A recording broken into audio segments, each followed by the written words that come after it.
Welcome back. I'm talking to researcher Derek Willis, who in the late 1990s built his own rockets with the intention of trying to get them in orbit.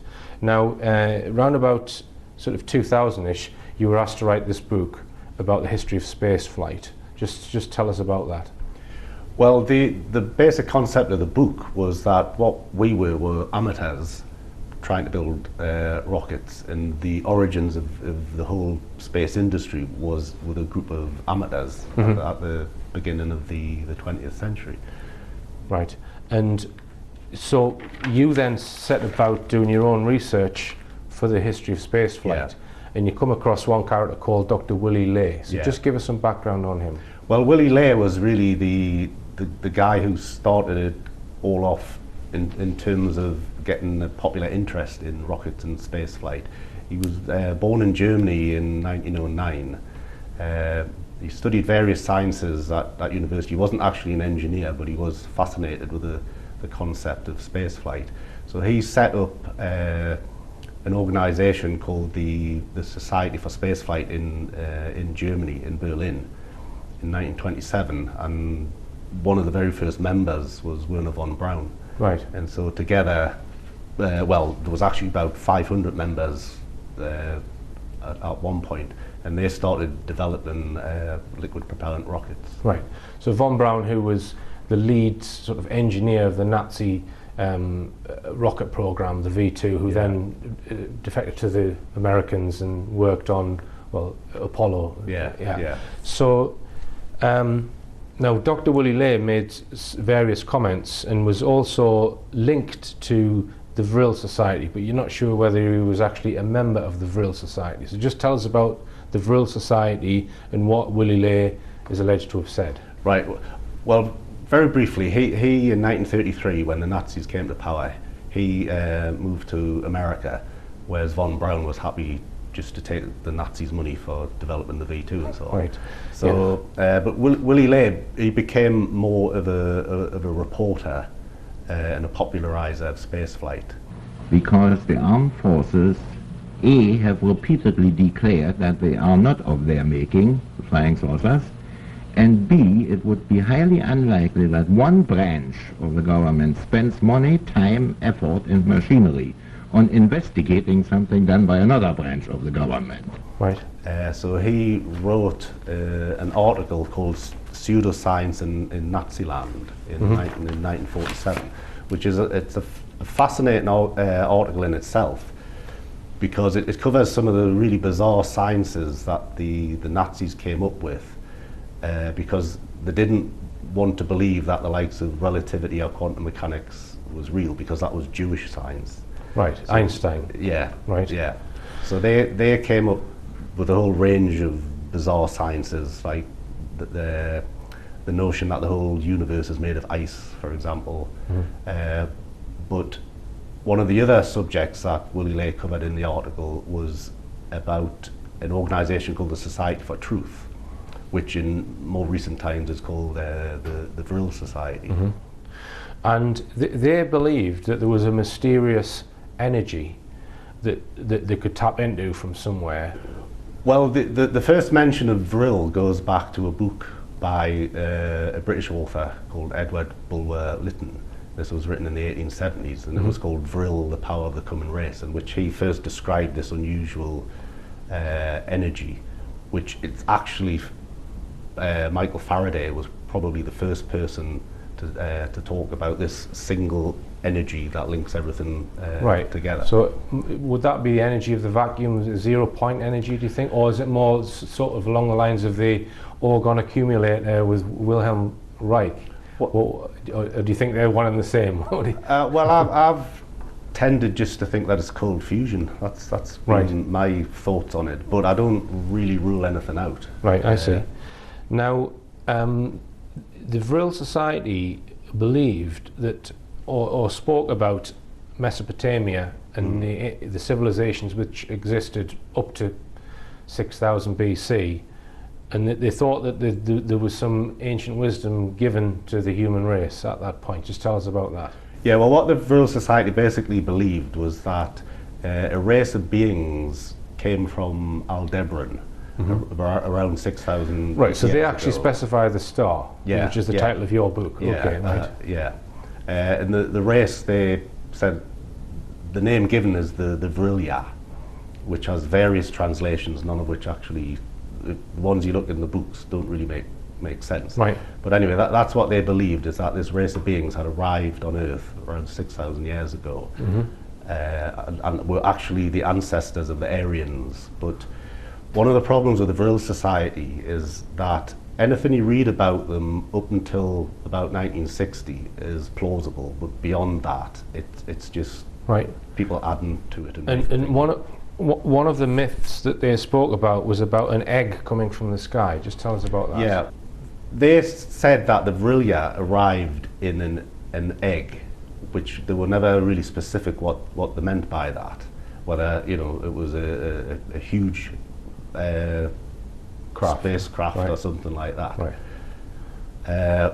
But my interpretation is that the Vrilya themselves didn't actually arrive here. They'd sent a probe here. Right. So what makes you draw that distinction then? That Well, because there's various Egyptian myths to do with the phoenix and the Ben stone, which is referred to as an egg. right. And to me, it's not a large thing. It's a relatively small Right. machine. Right. And you do think that that's what they're talking about, some kind of technology, Yes, yeah. right? Along with that, you think that there was knowledge imparted to certain people on the Earth at that time, or some sort of transfer of information. Well, I think originally the idea of this probe being sent from Aldebaran was to provide information to the whole of humanity. Right. But humanity being what it is, those people in power got their hands on it Right. and kept it to themselves. And you would argue that that continues to the present day Yeah. with yeah. organisations like Rosicrucians, Freemasons, New World Order? Yes, but not as Not necessarily that some conspiracy theorists might describe Yeah, as, right? yeah. All right, there's some sort of hidden knowledge. Knights Templar is another one, I think. yeah.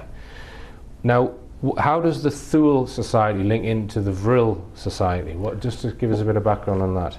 Well, one of the problems with the Vril Society is there's not a lot of hard evidence that it really existed. Right. But the Thule Society, or the Tula Society, that was a real organisation that was founded just at the end of the First World War. Right.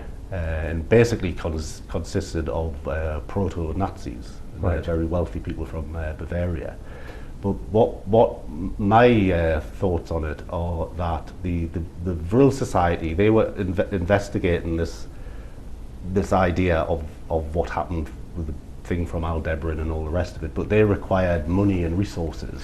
And let's just go back to Dr. Willie Lay, because you think he made sort of a cloaked statement that he may have actually been a secret member of that. Just tell us why you think that. Well, it's really just the way that the article is written, because a lot of people have just dismissed it out of hand, sort of said, well, he just made it up. But you would then have to think, well, everything he ever wrote, he just made up. Right. But he did say that he met members of the Society for Truth, which is another name for the Vril Society. Right. And I think he's speaking sort of ironically when he actually dismisses them as being a real organisation. So how do you think the Vril Society got their information? Well, I think it's been handed down through a tradition going back 6,000 years. Right. And they speak about a disc, the Vril disc.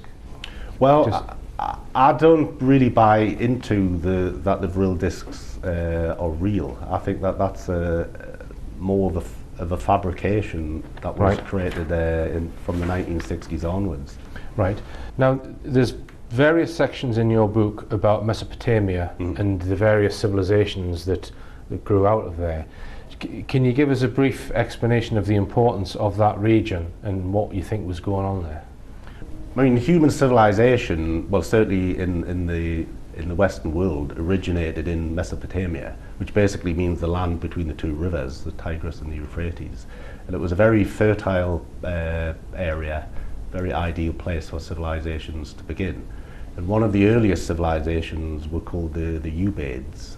They lived right down near the Gulf. I believe that when there's the egg, or whatever name you want to give it, it arrived at the time when the Ubaids were dominant in the area. One of these earliest civilizations was the Sumerians, which we know that Zachariah Sitchin's written about. And you think that he's got his time scales wrong with interpreting some of the clay tablets and that kind of thing. Just tell us about that. Well, I'm just going by the archaeology, in the sense that the tablets are just dated to about 4,000 or 5,000 years ago. But I see no evidence whatsoever taking things back 300,000 years. As Sitchin does. Yeah. Right. Now, one of the tablets, you've actually, well, you've looked at some of these tablets yourself and tried to do your own interpretation. So just tell us about that. What have you derived that you think these important tablets are telling us? Well, the tablet that I looked at, it's really like a storyboard, right? Because firstly, it's a star map. You can see there's a cluster of 7 stars, which is obviously the Pleiades, and the way they are arranged is they're pointing towards a big bright star, which is obviously Aldebaran. Because if you look in the sky, that's how it works. Because the word Aldebaran actually means the follower, and it's following the Pleiades. So it's drawn attention to Aldebaran. Right. Now then, there's also this a winged craft, I would call it. Yeah. Which is, I've seen that one. Yeah. Which is next to the star, so it's drawn attention to the link. Now I think that's the object that I believe is up in orbit, which I call the ancient envoy. Right. And below that, on the ground, is a bell-shaped object, which I believe is the capsule that was dropped from the orbit, as it were. Right. All right, and Derek. Well, we're going to go for another break. It's fascinating stuff. More after this.